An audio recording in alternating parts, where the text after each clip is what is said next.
نحمده ونستعينه ونستغفره ونعوذ بالله من شرور أنفسنا ومن سيئات أعمالنا من يهد الله فلا مضل له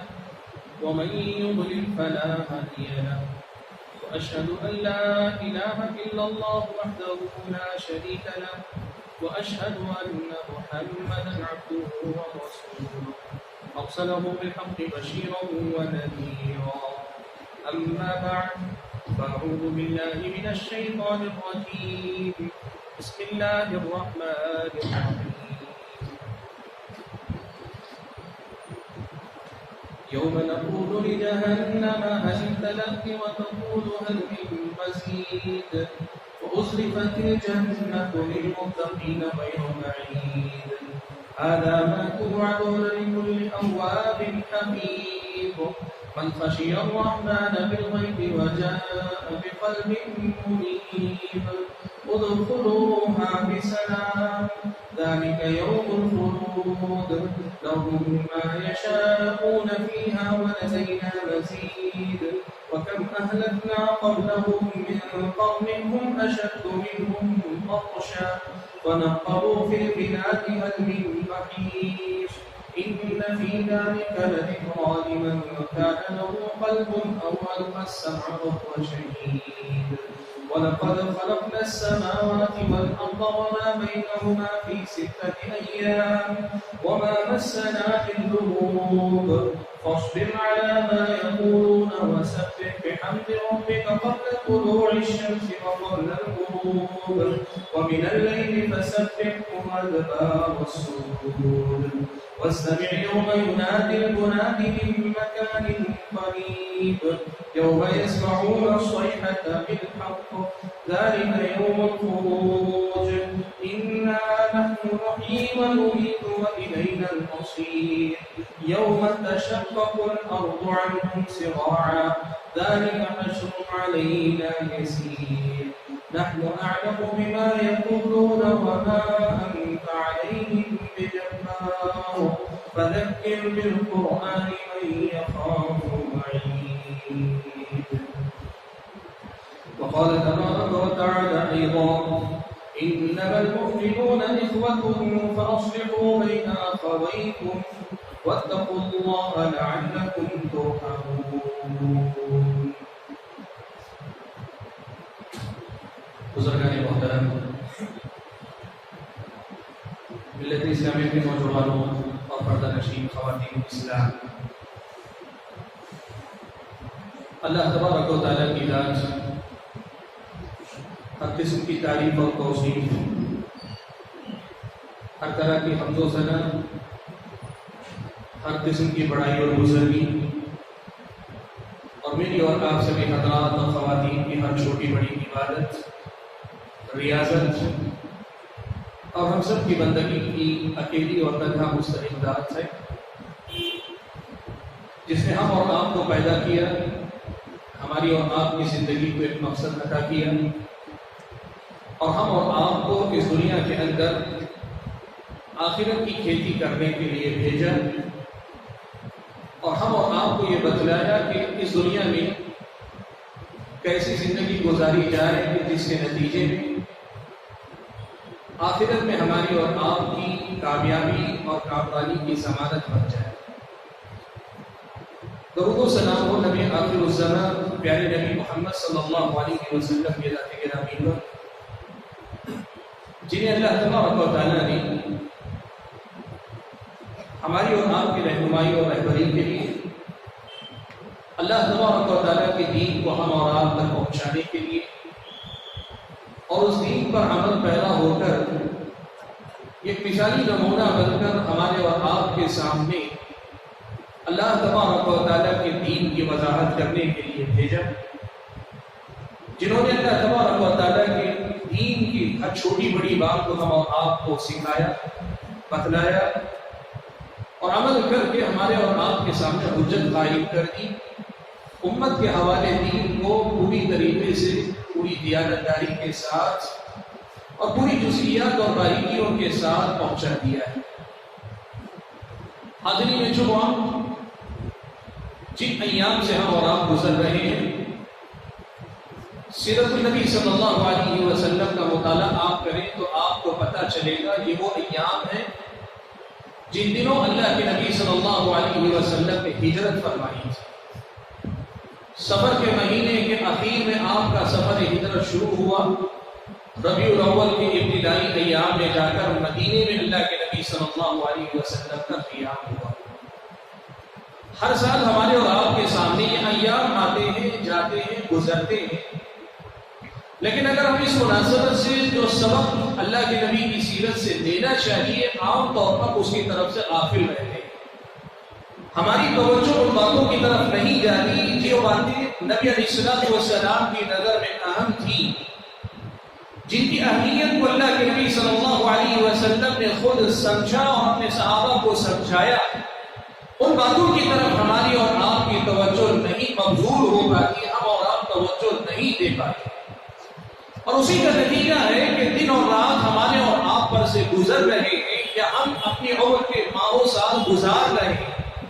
لیکن جو تبدیلی ہماری اور آپ کی عملی زندگی میں حقیقتاً دیکھنے کو ملنی چاہیے،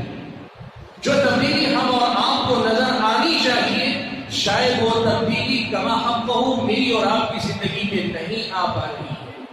اسی لیے میں نے آج کے اس خطبے میں مناسب سمجھا کہ آپ حضرات اور خواتین کے سامنے پیارے نبی صلی اللہ علیہ وسلم کی ہجرت سے تعلق رکھنے والی ایک بڑی اہم تعلیم کا تذکرہ کروں، جس کا ہماری روزمرہ کی زندگی سے بڑا گہرا تعلق ہے۔ حاضرین گرامی، نبی علیہ السلام جب مدینہ پہنچے تو آپ صلی اللہ علیہ وسلم نے مدینہ پہنچنے کے بعد پہلے پہل جو کام کیے، آپ صلی اللہ علیہ وسلم نے ابتدا میں جو کام مدینہ کے اندر انجام دیے، اہل علم نے لکھا ہے کہ یہ وہ بنیادیں ہیں کہ جن پر کسی بھی صالح معاشرے کی بنیاد رکھی جائے۔ ایک صالح معاشرہ، ایک اچھی سوسائٹی، ایک اچھا سماج اگر ہم اور آپ چاہتے ہیں، اور آپ یہ یاد رکھیں، اچھا سماج ہم سب کی ضرورت ہے، اچھے پڑوسی ہم سب کی ضرورت ہے، اچھا ماحول، اچھی بستی، اچھا علاقہ ہم سب کی دنیاوی زندگی کے لیے بھی ضروری ہے، اور ہم سب کی اخروی زندگی کے لیے بھی ضروری ہے۔ ہمیں اپنی زندگی میں سکون چاہیے تو ہمیں ایک اچھا معاشرہ چاہیے۔ اگر ہمیں اپنے بچوں کی صحیح تربیت کرنی ہے تو ہمیں ایک اچھا معاشرہ چاہیے۔ اگر ہم اور آپ کو اپنی آخرت کی زندگی میں کامیاب ہونا ہے تو ہم اور آپ کو ایسا معاشرہ چاہیے جو ہمیں سپورٹ کرے، ہمارا سہارا بنے، ہمارا ساتھ دے، اچھائیوں میں ہمارا ساتھی ہو، ہماری غلطیوں میں ہمارا خیر خواہ بن کر ہمیں روکنے والا ہو۔ ایسا سماج، ایسی سوسائٹی میری اور آپ کی ضرورت ہے۔ اس کے بغیر ہم دنیا بھی اچھی نہیں بنا سکتے، ہم آخرت بھی اچھی نہیں پا سکتے۔ علی نے لکھا ہے کہ اللہ کے نبی نے مدینہ ہجرت کرنے کے بعد پہلے پہل جو کام انجام دیے، کسی بھی سماج کو سدھارنے کے لیے ان بنیادی باتوں کی طرف توجہ دینا ضروری ہے۔ ان میں سے ایک بات جو اللہ کے نبی صلی اللہ علیہ وسلم نے انجام دی وہ یہ تھی کہ اللہ کے نبی صلی اللہ علیہ وسلم نے اسلامی شریعت کی یہ اہم تعلیم صحابہ کو سکھلائی، بتلائی، عمل کر کے دکھلائی کہ مسلمان کا بھائی ہے، اسلامی اخوت، اسلامی بھائی چارہ، ایک مسلمان دوسرے مسلمان کا بھائی ہے۔ یہ تعلیم اللہ کے نبی صلی اللہ علیہ وسلم نے صحابہ کو سکھلائی، بتلائی۔ آپ نے بارہا سنا ہے انصار و مہاجرین کو اللہ کے نبی نے آپس میں بھائی بھائی بنا دیا، لیکن یہ مسئلہ یاد رکھیں، یہ مسئلہ صرف انصار اور مہاجرین کے درمیان کا نہیں تھا، بلکہ مہاجر کا مہاجر کے ساتھ بھی تھا، انصاری کا انصاری کے ساتھ بھی تھا، اور انصار اور مہاجرین کا باہم بھی تھا۔ اللہ کے نبی صلی اللہ علیہ وسلم نے یہ بنیادی تعلیم سکھائی کہ ایک مسلمان کی نظر دوسرے مسلمان کی طرف اٹھے تو وہی محبت، وہی خیر خواہی، وہی اپنائیت، وہی خلوص، وہی اپنے بھائی کے لیے تڑپ آپ کی آنکھوں میں ہونی چاہیے جو کسی بھی بھائی اور خیر خواہ کی نظر میں آپ کے دل میں ہوتی ہے۔ بھائیوں، یہ بات آپ یاد رکھو، اسلامی شریعت کی یہ جو تعلیم ہے یہ بڑی اہم تعلیم ہے۔ اسلامی شریعت کے بعض احکام ایسے ہیں کہ اللہ کی نظر میں وہ بذات خود مطلوب ہے، لیکن اس کے ساتھ ساتھ ان پر کئی دیگر احکام کا دار و مدار ہے۔ وہ خود اپنے آپ میں ایک نیکی ہے، لیکن کئی نیکیوں کا دار و مدار اس بنیادی نیکی پر ہوتا ہے۔ اسلامی اخوت اور بھائی چارہ ایسی ہی ایک نیکی ہے کہ اللہ کی نظر میں ایک مسلمان اپنے دیگر مسلمان کو اپنا بھائی سمجھے، یہ اپنے آپ میں یہ نیکی ہے، لیکن اس کے ساتھ ساتھ اسلامی شریعت کے بہت سارے احکامات کا دار و مدار اس پر ہے۔ جو آدمی دوسرے مسلمان کو اپنا بھائی سمجھ نہیں سکتا، زبان سے بولنے کی حد تک نہیں، اپنے دل میں جب تک اپنے بھائی کو وہ جگہ نہیں دیتا، وہ ایک اچھا مسلمان نہیں بن سکتا، وہ اپنے ایمان کے تقاضوں کو پورا نہیں کر سکتا۔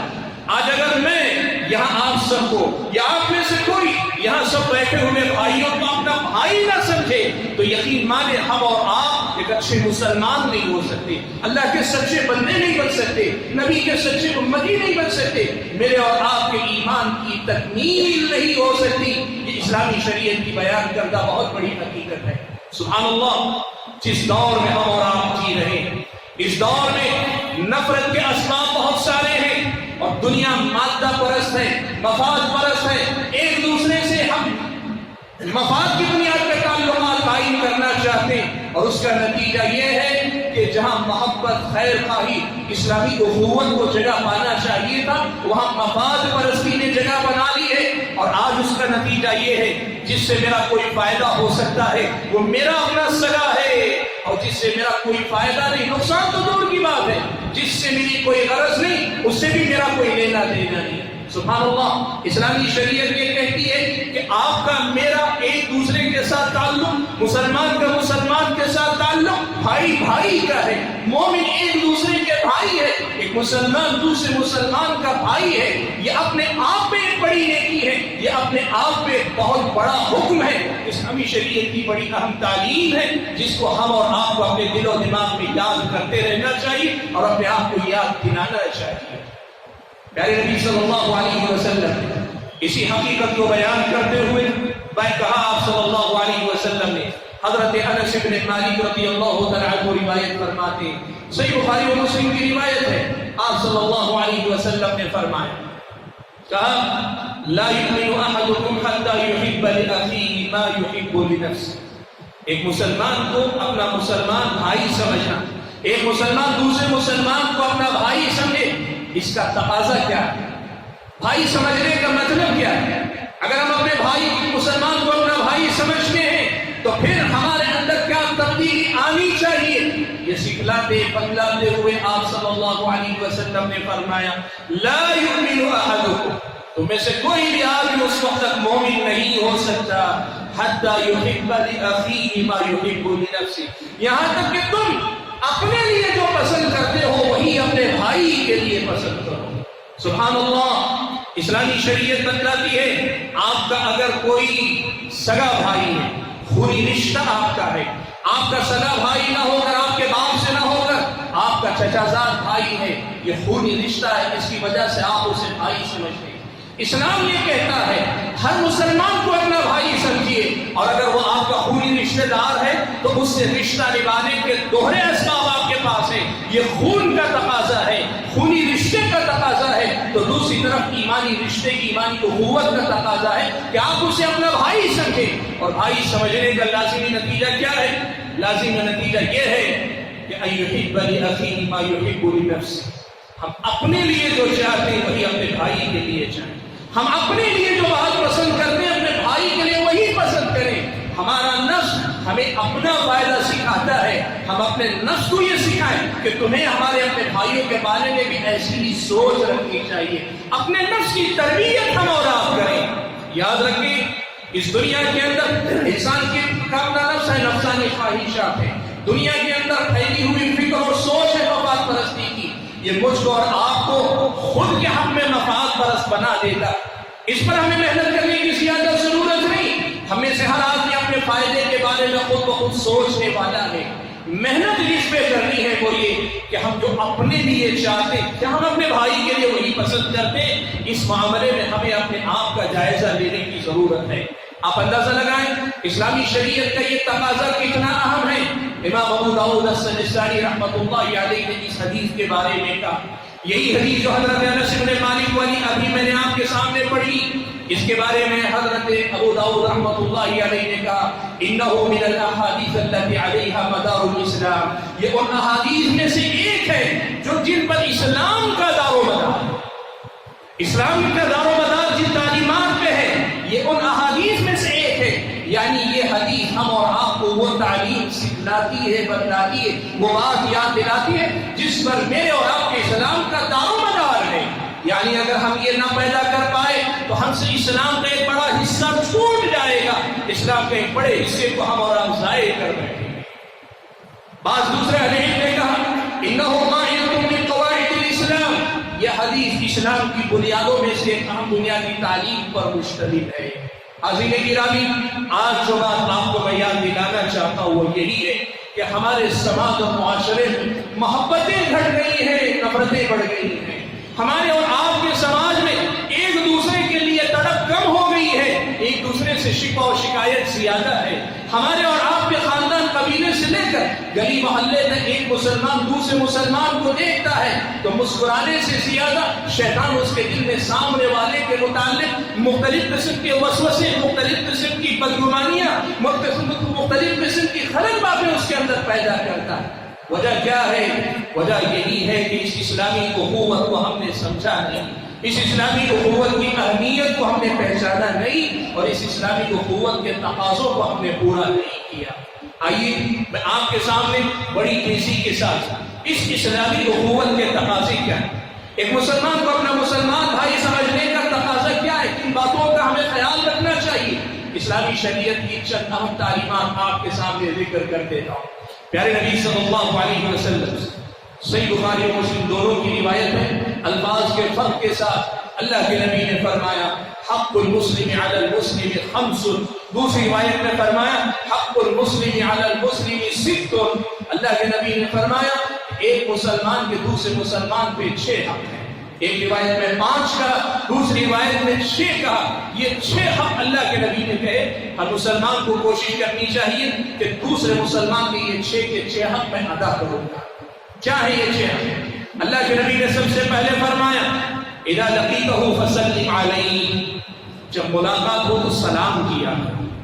مسلمان سے سامنا ہوتا ہے سلام کیا کرو، مسلمان کا سامنا ہوتا ہے اسے سلام کیا کرو، اور دوسری آیت کے الفاظ یوں آئے جب وہ سلام کرے تو اس کا جواب دیا کرو، جب وہ سلام کرے تو تم اس کا جواب دیا کرو۔ بھائیو، آج ہمارے اور آپ کے سماج میں سلام کم ہوتا جا رہا ہے، حالانکہ آپ اگر دیکھیں اس سلام کی خیر و برکت اگر آپ دیکھیں اسلامی اخوت کو مضبوط کر دیتی ہے۔ تجربہ ہے، آپ آزما کر دیکھیں، کوئی آپ سے ناراض ہو یا آپ کسی سے ناراض ہو، آمنا سامنا ہونے کے ساتھ اگر وہ السلام علیکم آپ کو کہے یا آپ اسے السلام علیکم کہے، اور وہ آدمی السلام علیکم کا معنی سمجھتا ہو کہ میں دعا دے رہا ہوں کہ اللہ تعالیٰ کی طرف سے سلامتی کا نزول ہو آپ کے اوپر، اللہ تعالیٰ کی طرف سے سلامتی آپ کی زندگی میں آئے، اللہ تعالیٰ ہر قسم کے شر سے آپ کو محفوظ رکھے، نتیجہ کیا ہوگا پتا ہے؟ ناراض ہونے کے باوجود اس کے سلام کے ساتھ بھی ہمارے اندر کی گرمی ٹھنڈی پڑنے لگتی ہے۔ یہ آزما کر دیکھیے، اگر آپ معنی سمجھتے ہیں السلام علیکم کا، آپ غصے میں ہو، کوئی آنے کے ساتھ آپ کو سلام کرے، اللہ تعالیٰ نے بڑا اثر، بڑی تاثیر اس کے اندر رکھی ہے تعلقات کی مضبوطی کے لیے، ایک دوسرے سے قربت اور نزدیکی کے لیے، ایک دوسرے سے آپس میں جڑنے کے لیے، ایک دوسرے سے آپس میں ایک دوسرے کو قریب کرنے کے لیے اس سلام کو، رواج کو، اور سامنے والا سلام کرے تو اس کا جواب ضرور دیا کرو۔ حتیٰ کہ بعض اہل علم نے لکھا کہ سلام کرنا یہ مستحب ہے، جبکہ جواب دینا فرض ہے، واجب ہے، یہ اہل علم نے لکھا ہے۔ آئیو، اسلامی شریعت کی اس تعلیم کے سلسلے میں تفصیلی احکام ہیں کہ سلام پہلے کون کرے گا، کس کو کرے گا، اور جواب دینے کے احکام بھی ہیں۔ ان احکام کو اہل علم کے درس سے آپ سیکھ لیں کہ سلام کے آداب کیا ہیں، لیکن بنیادی حق یہ یاد رکھیں اگر آپ کسی مسلمان سے آپ کا سامنا ہوگا سلام کریں۔ آج افسوس اس کا ہے سلام بھی مسلکوں میں بڑھ گیا، سلام بھی مسلکوں میں بڑھ گیا، اپنے مسلک کا بھائی نظر آیا تو زوردار سلام ہے، اور دوسرے مسلک کا بھائی نظر آئے تو سلام کا جواب بھی نہیں ہے. سبحان اللہ. بھائیو ہمارے اور آپ کے درمیان یہ جو مصیبتیں آ رہی ہیں یہ ایسے ہی نہیں آ رہی ہیں. ہم نے اسلامی تعلیمات کو کیسے کھلواڑ بنایا ہے. آپ دیکھو جب اسلامی شریعت کی اخوت سے جڑی تعلیمات کو ہم نے بھلا دیا تو نتیجہ کیا ہوا؟ نتیجہ یہ ہوا کہ ہمارے اور آپ کے اندر اختلافات بڑھتے گئے, محبت گھٹتی اور آپ کا سلام مفادات میں بڑھ گیا. جس سے کوئی تعلق ہوگا مفاد ہوگا, سلام بھی ہوگا, زوردار سلام ہوگا. اور جس سے کوئی تعلق نہ ہو جواب دیتے ہوئے بھی یوں جواب جیسے لگتا ہے سلام کر کے جواب دینے کی خواہاں تم نے مجھے زحمت دے دی. سبحان اللہ. اسلام کہتا ہے کہ اسلام کا سکھایا ہوا یہ سلام ان تمام مفادات سے اوپر کی چیز ہے, ان تمام مفادات سے آگے کی چیز ہے. آپ سلام کریں اگر وہ مسلمان ہے اور خاص طور پہ عام مسلمان ہے تو سلام کرو اور سلام کرنے کو اپنے سماج کی پہچان اور علامت بناؤ. یاد رکھو یہ سلام مومنوں کی دنیا میں پہچان ہے اور جنت میں جنتیوں کی علامت ہے کہ وہ آپس میں ایک دوسرے کو سلام کیا کریں گے.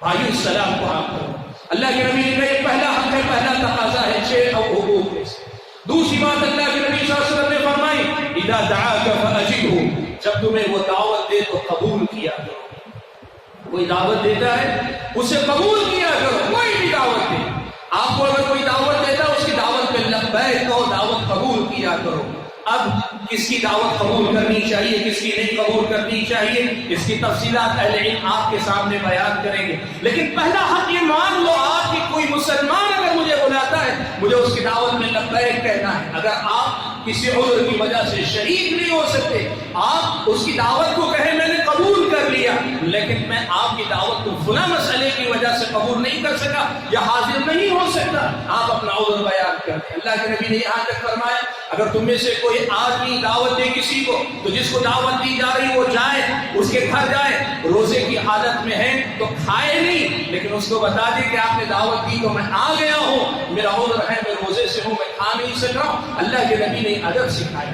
آج ہمارے سماج میں کیا ہوا, یہ دعوتیں بھی اسٹیٹس کا مسئلہ بن گئی, یہ دعوتیں بھی اپنی اسٹیٹس کا مسئلہ بن گئی, سماج میں پہچان کا مسئلہ بن گئی. سبحان اللہ. اپنا ہے, رشتہ دار ہے, پڑوسی ہے, اپنے ساتھ جڑا ہوا, صبح شام اس کے ساتھ معاملات رہتے ہیں, ہم اسے بلانا نہیں چاہتے اس لیے پڑھا لکھا نہیں, ان پڑھ جاہل گنوار ہے,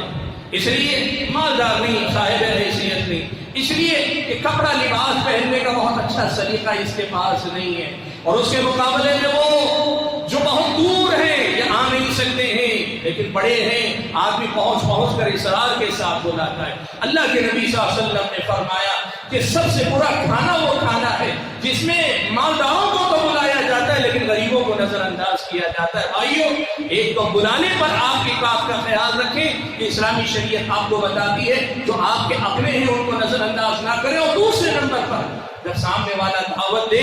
تو آپ ہر مسلمان کی دعوت میں لبیک کریں. سبحان اللہ. اللہ کے نبی صلی اللہ علیہ وسلم کی سیرت دیکھیں, کیا امیر, کیا فقیر, کیا بڑے, کیا چھوٹے, کیا مشہور, کیا گمنام, جو صحابی اللہ کے نبی کو اپنے گھر بلاتا اللہ کے نبی اس کے گھر تشریف لے جاتے. نبی ہو کر ہر آدمی کی دعوت میں لبیک کہنے کا مزاج رکھیں اور اس کی سنت آپ کو سکھائیں, اور ہم اور آپ دعوتوں کو بھی اپنے معیار اور اسٹیٹس کے مطابق قبول اور رد کرنے کے معیار رکھیں. دیکھیں کہاں ہم اسلامی اخوت کے تقاضوں کو پامال کر رہے ہیں. تیسرا حق اللہ کے نبی نے فرمایا جب بیمار ہو اس کی عیادت کرو. کوئی بیمار ہو تو اس کی عیادت کے لیے جایا کرو, بیمار کرسی کیا کرو. وَإِذَا مَرِضَ فَعُدْهُ, جب بیمار ہو تو اس کی عیادت کیا کرو. سبحان اللہ. یہ ہمارے سماج کی چھوٹی ہوئی سنت ہے, یہ ہمارے سماج کی چھوٹی ہوئی سنت ہے. یہ ضرور ہوتا ہے کہ رشتہ دار کی عیادت کرتے ہیں لیکن یہ شاذ و نادر ہوتا ہے کہ کوئی رشتہ نہ ہو, محض اپنا مسلمان بھائی مومن بھائی سمجھ کر کسی کی عیادت کے لیے جائے.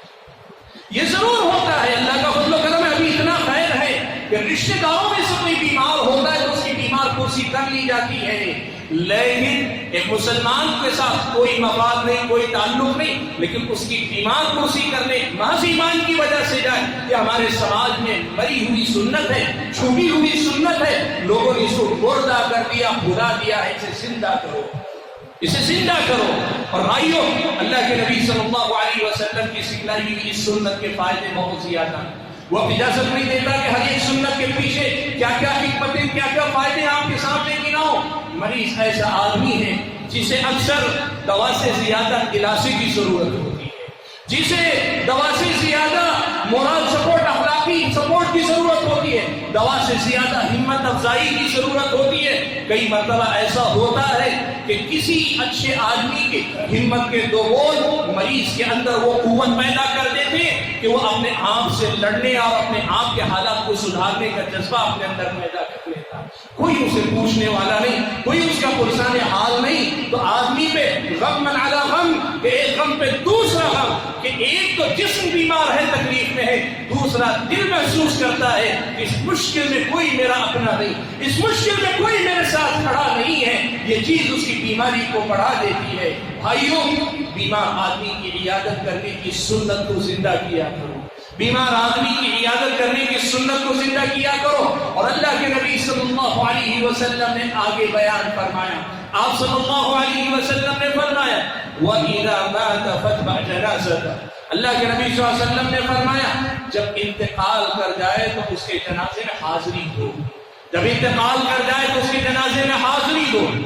رشتہ دار ہے ٹھیک ہے، لیکن مسلمان ہے تو مسلمان کے جنازے میں شریک رہا کریں. اسلامی شریعت بتاتی ہے کہ نماز جنازہ میں شرکت اور تدفین تک شرکت اسلامی شریعت کے حکم کے مطابق یہ فرض کفایہ ہے، یعنی مسلمانوں کی جماعت میں سے کم از کم اتنے لوگوں کو ساتھ ہونا چاہیے جس سے اس کی نماز بھی ادا ہو اور اس کی تدفین کا کام بھی عمل پائے، انجام پائے. کم از کم اتنی تعداد میں شریک ہونا یہ فرض کفایہ ہے. لیکن اگر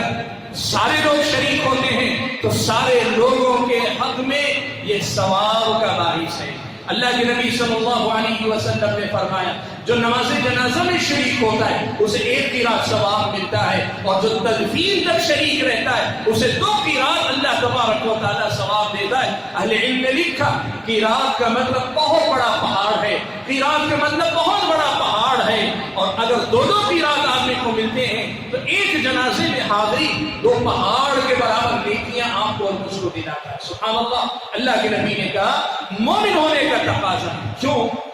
اس لیے کہ اللہ کے نبی نے فرمایا کہ جب کسی جنازے پر گواہی دینے والے مسلمان، الگ الگ روایتوں میں الگ الفاظ آئے، اللہ کے نبی نے 40 کا لفظ بھی فرمایا، 30 کا لفظ بھی فرمایا. اگر اہل توحید والے اگر اس کے حق میں سفارش کر دیتے، یعنی اس کے حق میں دعائے مغفرت کر دیتے، اللہ نے فرمایا پھر اللہ تعالیٰ ان کی سفارش کو قبول کر کے اس بندے کی مغفرت کر دیتا ہے. آج آپ اور میں دوسرے مسلمان کے جنازے میں شریک ہوں گے، ہم اور آپ میں اہل توحید کی حیثیت سے شریک ہو کر اپنے مومن بھائی کے حق میں دعائیں مغفرت کریں گے. اللہ تعالیٰ ہماری سفارش قبول کر کے اس کی مغفرت کر دے گا. کل ہو سکتا ہے ہم اور آپ کو بھی اللہ تعالیٰ وہ مقام دے کہ ہم جب وفات پائیں تو اہل توحید ہمارے حق میں مغفرت کی دعا کریں، اور ان کی دعا کی برکت سے اللہ تعالیٰ ہم اور آپ کو معاف فرما دے. آپ یہ نہ سمجھیں میں بہت مشہور ہوں، میں مروں گا تو بہت سارے لوگ آئیں گے. یہ نہ سمجھے میرا خاندان بہت بڑا ہے، میں انتقال کروں گا تو بہت سارے لوگ آئیں گے. موت کا پتہ نہیں کب آ جائے، کہاں آ جائے، کیا پتہ ہم اور آپ کی موت ایسے گمنام مقام پہ آئے، ایسی گمنام جگہ پہ آئے جہاں گنے چنے چند لوگ ہی رہتے ہوں. بھائیوں آج دوسروں کی نماز جنازہ میں شرکت کیا کرو تاکہ ہم جہاں بھی وقت آئے ہمارا، اللہ نے جو وقت مقرر کیا ہے وہ آگے بھی نہیں ہوگا، پیچھے بھی نہیں ہوگا. وہ اپنے پرایوں کو نہیں دیکھے گا، کون آ سکتا ہے کون نہیں آ سکتا یہ نہیں دیکھے گا. جب آئے گا تو وہ آئے گا. یہ امید رکھیں کہ اللہ تعالیٰ دیگر اسباب کے ساتھ ساتھ اہل توحید کی دعائیں مغفرت بھی ہم سب کو نصیب کریں. اس کے لیے ہم اور آپ کو آج کوشش کرنی چاہیے کہ آج ہم اپنے مسلمان بھائیوں کی نماز جنازہ پڑھیں تاکہ کل کوئی اور بھی ہماری جنازہ پڑھ کر ہمارے حق میں دعائیں مغفرت کر سکے. اللہ کے نبی صلی اللہ علیہ وسلم نے مسلمان کے مسلمان پر حقوق کے ناتے ہوئے یہ بھی بیان فرمایا. آپ نے فرمایا اذا عطس فحمد اللہ فشمته. جب کوئی مسلمان چھینکتا ہے اور الحمدللہ کہتا ہے تو آپ اس کو جواب دیں یرحمک اللہ، اللہ تعالیٰ اس پہ رحم فرمائے. سبحان اللہ. یہ اسلام کتنا پیارا ہے، اسلامی شریعت کتنی عمدہ ہے، اسلامی شریعت کی تعلیمات کس قدر پیاری ہیں کہ ایک آدمی چھینکتا ہے اور چھینکنے کے ساتھ الحمدللہ کہتا ہے، وہ اللہ کی تعریف بیان کر رہا ہے۔ اسلامی شریعت کہتی ہے کہ آپ اس کے حق میں رحم و کرم کی دعا کریں۔ اس کے پیچھے حکمت کیا ہے؟ ہم تو یہی کہیں گے اللہ تعالیٰ بہتر جانتے اس کی حکمت پیچھے کیا ہے۔ لیکن جدید سائنس کے مطابق بعض ڈاکٹروں کا یہ لکھنا ہے، وہ کہتے ہیں کہ جب آدمی چھینکتا ہے تو ایک طرح سے اس کا دل حرکت کرتے کرتے رکتا ہے اور پھر سے دوبارہ حرکت کرنا شروع کرتا ہے۔ اسی لیے اسے کہا گیا تم اللہ تعالیٰ کی حمد و ثنا بیان کرو، اور سامنے والے سے کہا گیا اللہ تعالیٰ تم پہ رحم فرمائے، اللہ کی رحمتیں تمہارے ساتھ رہیں۔ زندگی ملی ہے تو رحمت کے ساتھ ملے، اگر موت آ جاتی، کسی چھینک کے جھٹکے میں جان نکل جاتی تو بھی اللہ تعالیٰ کی رحمت تم پر ہو۔ اور بعض اہل علم نے لکھا ہے کہ چھینک دراصل انسان کے اندر تو بہت سارے غبار، بہت سارے بخارات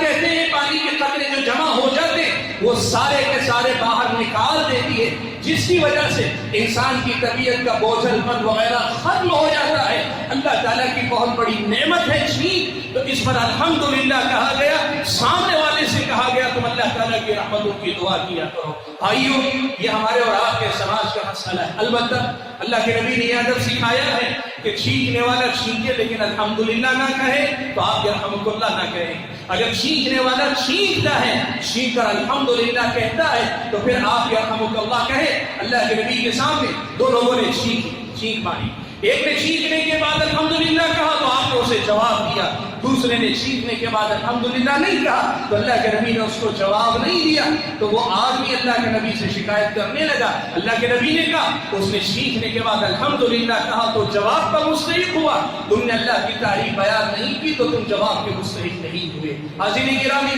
مسلمان کے مسلمان میں جو حقوق ہیں ان میں سے یہ بھی ایک حق ہے، اور اللہ کے نبی صلی اللہ علیہ وسلم نے بڑی بات بیان فرمائی۔ آپ صلی اللہ علیہ وسلم نے فرمایا چھٹی بات، وَإِذَا اسْتَنصَحَكَ فَانصَحْهُ، جب کوئی مسلمان تم سے مشورہ کرے،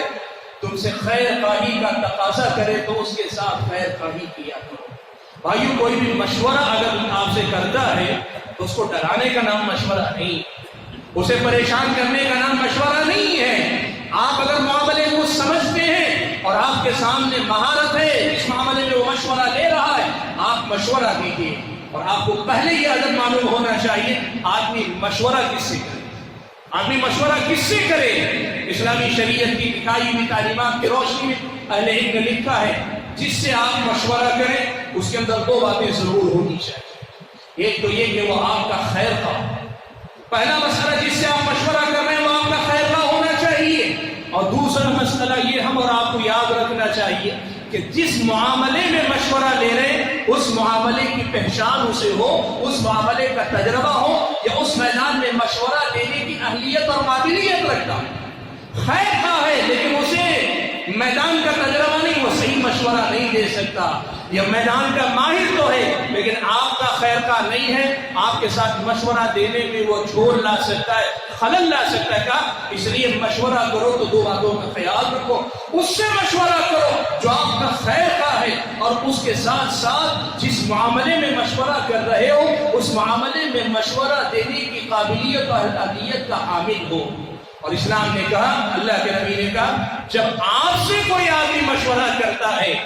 تو آپ کو بھی خیال رکھنا چاہیے کہ سب سے پہلے تو خیر خواہی، میرے مشورے میں میرا مفاد نہیں، سامنے والے کا صرف مفاد ہونا چاہیے۔ معاف کیجیے، آج ہم نے جو اسلامی شریعت کی تعلیمات کو بدل لیا ہے، ویسے مجھ سے اگر کوئی آدمی مشورہ کرتا ہے میں پہلے یہ دیکھتا ہوں اس کے کام میں میرے کتنے کام نکل سکتے ہیں،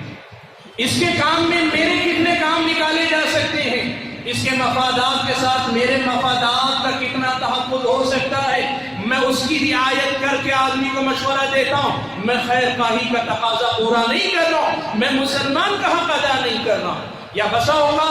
آدمی آ کر مشورہ کرتا، مجھے معلوم ہے کہ مجھے اس میدان کا تجربہ نہیں، مجھے اس میدان کی سمجھ نہیں، سامنے والے کو شاید غلط فہمی ہو گئی، مجھے سمجھتا ہے کہ مجھے بڑی مہارت ہے، یا پھر اس آدمی کو معلوم نہیں کہ مہارت رکھنے والے کو مشورہ کرنا چاہیے۔ امانت داری کیا ہے؟ مجھے کہہ دینا چاہیے کہ بھائی اس میدان کا مجھے تجربہ نہیں ہے، تم مجھے سمجھ رہے ہو کہ میں خیر خواہ ہوں، میں تمہارا خیر خواہ ضرور ہوں، لیکن جو مسئلہ تم مجھ مجھ سے پوچھ رہے ہو، اس مسئلے میں مشورہ دینے کی اہلیت اور قابلیت میرے اندر نہیں ہے، لہذا تم کسی ایسے آدمی سے رابطہ کرو جو اس معاملے کو سمجھتا ہو۔ ہمارا سماج کیا ہے، کسی نے آ کر مجھ سے مشورہ کر لیا تو میں نے اپنے آپ کو سمجھ لیا میں بہت بڑا آدمی ہوں، اب میں انکار کر کے کہ مشورہ نہیں دے سکتا، چھوٹا نہیں بننا چاہتا، میں انکار کر کے چھوٹا نہیں بننا چاہتا، اور چھوٹا نہ بننے کی خواہش میں کیا کرتا ہوں، جس میدان کا مجھے تجربہ نہیں اس میدان میں مشورہ دے دیتا ہوں، نتیجہ کیا ہوتا ہے، بس اوقات فائدے کے بجائے سامنے والے کا نقصان کر بیٹھا ہوں۔ اسلامی شریعت بتلاتی ہے میں نے خیر خواہی کے تقاضے کو پورا نہیں کیا، میں نے اپنے مسلمان بھائی کا حق ادا نہیں کیا، اسلامی شریعت مجھ کو اور آپ کو یہ سکھلاتی بتلاتی ہے۔ حاضرین گرامی، پیارے نبی صلی اللہ علیہ وسلم نے یہ 6 باتیں ہم اور آپ کو سکھلائی بتلائی ہیں۔ حقیقت یہ ہے کہ ان میں سے ہر ایک بات کی جزئیات تفصیلات میں جائیں تو سمجھ میں آپ کے خود بھی آ سکتا ہے کہ ہمارے تعلقات کو مضبوط کرنے،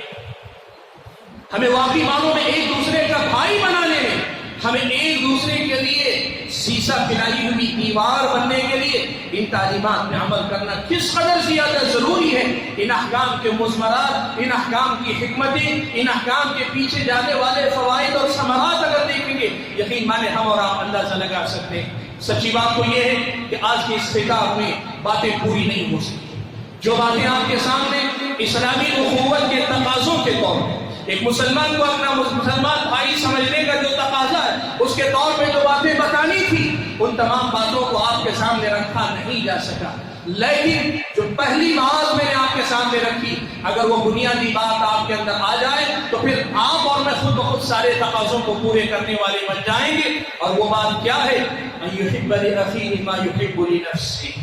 جو ہم اپنے لیے چاہتے وہی اپنے بھائی کے لیے چاہیں، جو اپنے لیے پسند کرتے ہیں وہی اپنے بھائی کے لیے پسند کریں۔ جس دن ہمارے اور آپ کے اندر یہ ساری تعلیمات آئے گی، ہم صحیح معنوں میں ایک دوسرے کے بھائی بنیں گے، اور جس دن ہم اور آپ صحیح معنوں میں ایک دوسرے کے بھائی بنیں گے، ہمارا معاشرہ مضبوط معاشرہ بنے گا، اور جس دن ہم اور آپ ایک اچھا معاشرہ بن جائیں گے، اسلام ہماری زندگی میں آ جائے گا، اور جس دن اسلام ہماری زندگی میں آئے گا پھر دنیا کا کوئی دشمن میرا اور آپ کا کوئی نقصان نہیں کر پائے گا، سوائے اس کے وقت آزمائشیں آئے جائیں، لیکن ایک مسلمان کی حیثیت سے ہم مسلمان کے بھائی بنے رہیں گے تو پھر دنیا کی کوئی قوم، کوئی طبقہ، کوئی گروہ، کوئی حکومت، کوئی فرد، کوئی جماعت ہمارا اور آپ کا کوئی بڑا نقصان نہیں کر پائے گی۔ آزمائش کے طور پہ مسائل تو آئیں گے، لیکن ان مسائل کا نقصان اتنا نہیں ہوگا جتنا نقصان آج ہم اپنے سماج میں دیکھتے ہیں۔ کہ یہ سچائی نہیں ہے کہ اسلامی حکومت نہ ہونے کی وجہ سے غیر ہمیں آپس میں لڑاتے ہیں، غیر ہمارے ایک دوسرے کے خلاف استعمال کرتے ہیں، اور یہ سچائی نہیں ہے۔ دنیا میں کیا آپ یہ نہیں دیکھ رہے کتنے ایسے مقامات ہیں جہاں مسلمان ہی مسلمان کا دشمن ہے، جہاں مسلمان ہی مسلمان کا خون بہا رہا ہے، مسلمان ہی مسلمان کا نقصان کر رہا ہے۔ آج سچائی یہ ہے مقاصد غیروں کے ہیں، اعلی کار ہم مسلمان ہی آپس میں ایک دوسرے کے لیے بن رہے ہیں، لوگ دوسرے اپنے مقاصد ہمیں آپس میں لڑا کر پورے کر رہے ہیں۔ ان تمام سازشوں، ان تمام مسائل کا مقابلہ اگر کرنا ہے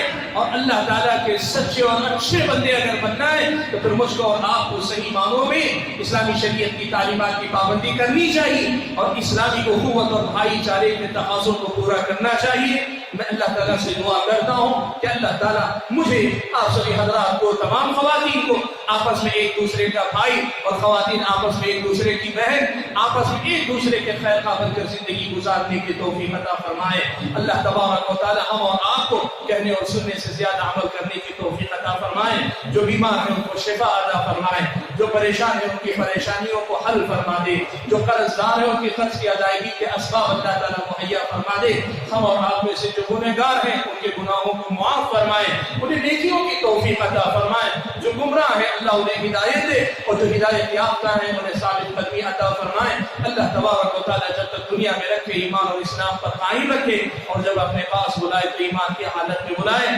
جو ہم میں سے انتقال کر گئے اللہ تعالیٰ ان کی مغفرت فرمائے، ان کو جنت نصیب فرمائے، اور جنت میں ان کو اعلیٰ سے اعلیٰ مقام عطا فرمائے۔ آمین وآخر دعوانا الحمد للہ رب العالمین۔